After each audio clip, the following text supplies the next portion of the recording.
Assalamualaikum warahmatullahi wabarakatuh. Salam Pramuka. Bersama saya Adesari Dewi Irmajaya dari Budak 17027 17044 Pangkalan SMP Negeri 1 Kedung Jati, Kuaran Kedung Jati, Kuarcap 1115 Grobogan akan mempresentasikan best practice saya dengan judul peningkatan aktivitas latihan pramuka pada masa pandemi corona melalui darling kelompok di SMP Negeri 1 Kedung Jati. Selamat menyaksikan. Kakak-kakak yang saya hormati, awal tahun 2020 merupakan awal tahun kesedihan kita, tidak hanya di Indonesia tetapi di seluruh dunia. Pandemi corona merebak ke seluruh penjuru dunia. Virus COVID-19 telah meluluh lantahkan seluruh aspek kehidupan kita. Lalu apa yang harus kita lakukan terutama di dunia pendidikan kita? Sebagai salah satu dari pendidik di negeri ini, saya pun merasa prihatin. Beruntung, pemerintah memberikan kebijakan untuk melaksanakan pembelajaran jarak jauh. Tapi, apakah ini solusi terbaik? Mungkin bisa dikatakan ya untuk peserta didik yang berada di perkotaan, karena sebagian besar telah memiliki perangkat IT dan juga ditunjang oleh sinyal yang baik di daerah perkotaan. Dan bagaimana dengan pendidik dan peserta didik yang berada di daerah pedesaan ataupun terpencil? Sebagian besar peserta didik belum memiliki perangkat IT yang mumpuni. Begitu juga ditunjang dengan masalah lain seperti sinyal yang tidak bersahabat dan kurangnya kuota untuk mengakses pembelajaran jarak jauh. Hal-hal inilah yang menjadi penghambat untuk daerah-daerah kecil seperti di pedesaan dalam mengakses internet untuk pembelajaran jarak jauh. Dan apa yang harus kita lakukan? Pendidikan tak boleh berhenti karena pandemi corona. Pendidikan harus terus berjalan. Oleh sebab itu, pramuka sebagai wadah untuk membentuk karakter peserta didik agar beriman, bertakwa, dan berakhlak mulia menjadi salah satu pilihan ekstrakurikuler yang harus dilaksanakan walaupun penuh tantangan di masa pandemi corona. Sebagai solusi alternatif untuk pendidikan pramuka di masa pandemi corona, maka kami pembina yang ada di SMP Negeri 1 Kedung Jati melaksanakan daring keliling kelompok atau yang disingkat darling kelompok.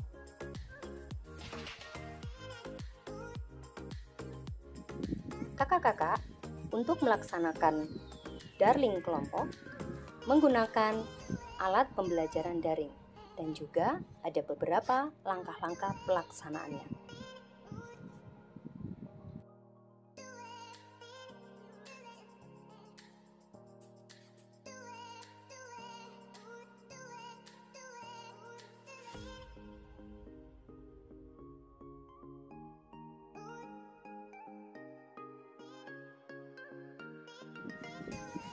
Untuk pembelajaran daring, saya menggunakan perangkat TIK, handphone dan laptop, dan juga aplikasi WhatsApp, Zoom, dan Facebook.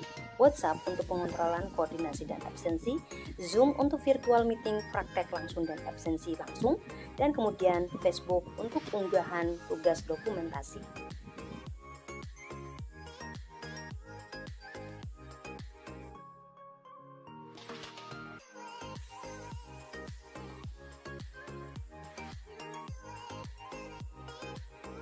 Setelah melakukan pembagian regu dan pemberian nama regu, kemudian kita beralih pada tahap pelaksanaan. Dalam tahap pelaksanaan disesuaikan dengan jadwal yang telah diberikan oleh pembina setiap minggu. Sebelum masuk pada virtual meeting menggunakan aplikasi Zoom, peserta didik telah diberikan materi melalui WhatsApp.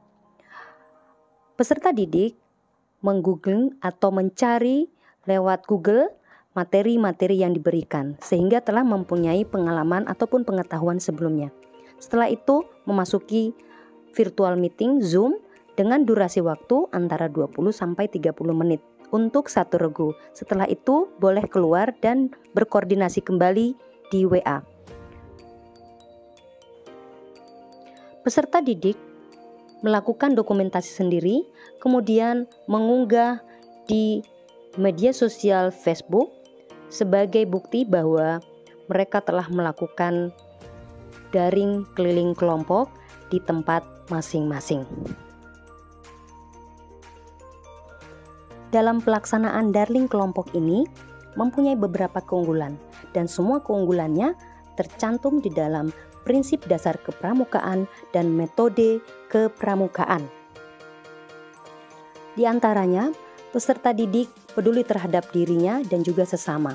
Dibuktikan dengan menggunakan masker pada saat latihan, menjaga jarak, dan juga mencuci tangan. Keunggulan lainnya yang merupakan implementasi dari metode kepramukaan, yaitu belajar sambil melakukan. Peserta didik melakukan apa yang diperintahkan ataupun yang dipelajari langsung dari pembina. Kemudian kegiatan ini pun berkelompok, bekerja sama dan berkompetisi. Kegiatannya juga menarik dan menantang dan dilakukan di alam terbuka. Kehadiran orang dewasa yang memberikan dorongan dan dukungan, yaitu dari pembina yang melakukan virtual meeting, dan juga ada pengawasan daripada orang tua. Kemudian satuan terpisah, dan terakhir akan diberikan penghargaan berupa tanda kecakapan. Keunggulan lainnya secara teknis, yaitu pembina tidak merasa terbebani dengan peserta didik yang tidak mempunyai perangkat IT yang mumpuni ataupun sinyal dan kuota, karena telah bekerja sama dengan siswa atau peserta didik yang telah mempunyai perangkat yang mumpuni. Keunggulan lainnya secara psikis, yaitu meningkatnya kepercayaan diri dari peserta didik karena telah melakukan segala sesuatunya bersama-sama, sehingga bagi peserta didik yang tidak bisa dapat dibantu oleh peserta didik lainnya dalam satu regu.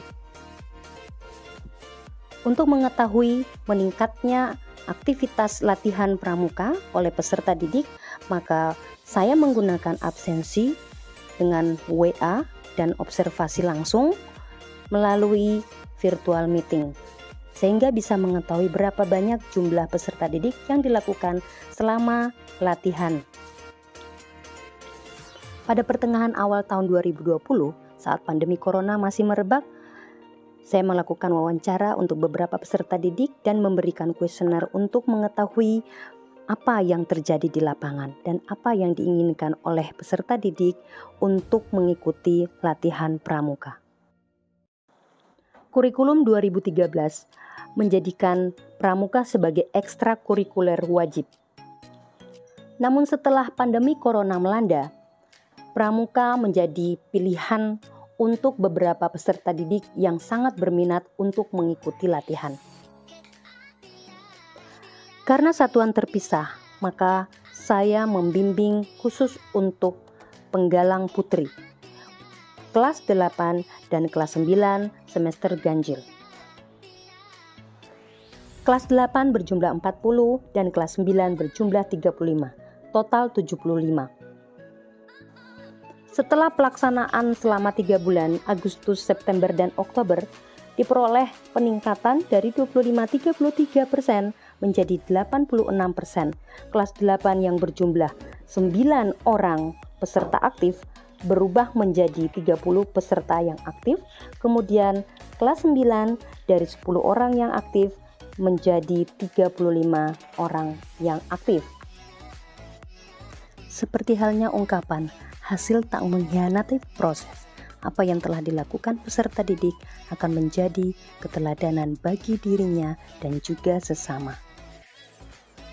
Daring kelompok mengajarkan kepada peserta didik mengenai keteladanan karakter yang baik, seperti halnya yang diprogramkan pemerintah tentang profil pelajar Pancasila, yaitu beriman bertakwa kepada Tuhan Yang Maha Esa dan berakhlak mulia, berkebinekaan global, bergotong royong, kreatif, bernalar kritis, dan mandiri.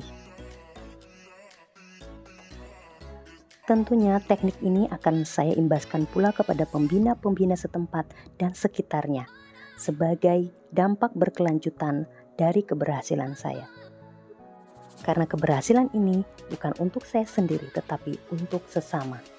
Dengan satu keyakinan bahwa pandemi corona pasti berlalu dan kita akan menyambut era revolusi industri 4.0 dengan perasaan bahagia. Seperti halnya ajaran kepramukaan dari Baden-Powell bahwa hidup dan mati seseorang dalam kondisi bahagia. Demikianlah penyampaian best practice dari saya. Semoga bermanfaat bagi kakak-kakak sekalian. Terima kasih banyak atas perhatiannya. Mohon maaf atas segala kekurangan. Wassalamualaikum warahmatullahi wabarakatuh. Salam Pramuka.